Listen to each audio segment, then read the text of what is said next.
Well, you know, the big issue about cancer treatment is that often it causes nausea. Now, I've not had that issue, but I know a lot of people on chemo feel sick a lot of the time. Chef Monika from Chestnut Street Inn has some lunch options for us when you should eat, but you don't feel like it. I've noticed the times when I feel queasy, it helps to eat earlier in the day. Right. So that's why lunch is important. Exactly. And, well, breakfast for to sure, start. and then definitely lunch. Okay. So, and I actually, again, have two options for you here because I want to make sure that you have some choices here. Good. If you're not feeling particularly hungry, but you know you need to get something in your stomach, this is a sun-dried tomato hummus. Hummus is great. Hummus is my super favorite food on the planet. Because it has, it's high nutritional value. It's chickpeas. Yes, and those are like highest in protein, high in fiber, everything possible you could want. And you got your veggies. And you got your veggies, and the sun-dried tomatoes, of course, have the lycopene and everything else in it. That's so good. And with just some veggies, and I made a batch of rolls there. Those are whole wheat. Let's talk about this. And right now, obviously, we're not supposed to eat sugar. That's a big no-no when you're going through cancer treatment. Yes. So rather than using sugar in my baking, I actually switched to agave nectar, which is low glycemic, and also it's all natural. It's not refined. Good. So it's a much better option for this time around. In general, you should probably lean away from the sugars. Right. Well, if I eat this, I might be satisfied. But Exactly. if I feel like eting a little more, you have a lovely salad here. Exactly. This is a Greek salad.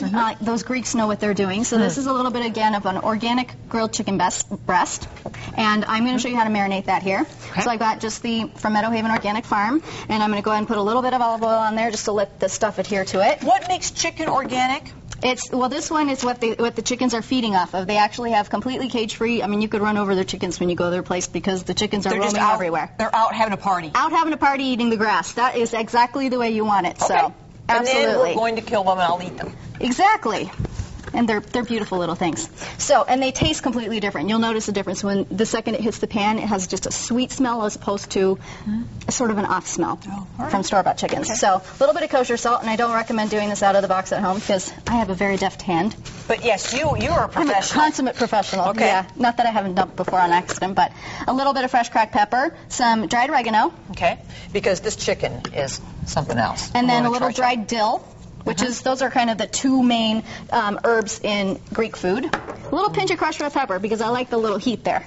So pop that on there. And this is cold because it's like a salad. Right. But you could put the hot chicken breast on top of a cold salad. Exactly. Right? In fact, you could just eat the hot chicken breast because it's a good source of protein for you. Okay. And then a little bit of lemon zest. And I use my little handy-dandy microplane to do that. Nice. And the lemon zest is better than the dried stuff because it gives you the oils in there, the essential oils, which have all the flavor. Fresh is always best, right? Exactly. So marinate that for about 30 minutes and slap that on your grill here. Okay. And then we're going to make the dressing. Real simple. We've got your wonderful Greek yogurt, the Faye, which is my favorite.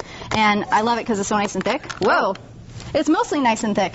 Okay. Just a little liquid on the top. Just a little. It's the whey that separates from the curds. I'm going to put a little of that on there. And then we're going to go ahead and add just a little bit of garlic and chives. And then a little bit of dill. Just fresh dill, and that's what it gives it. It's really great flavor. It's nice. A little pinch of olive oil. Okay. This is our dressing, you said. Right. Okay.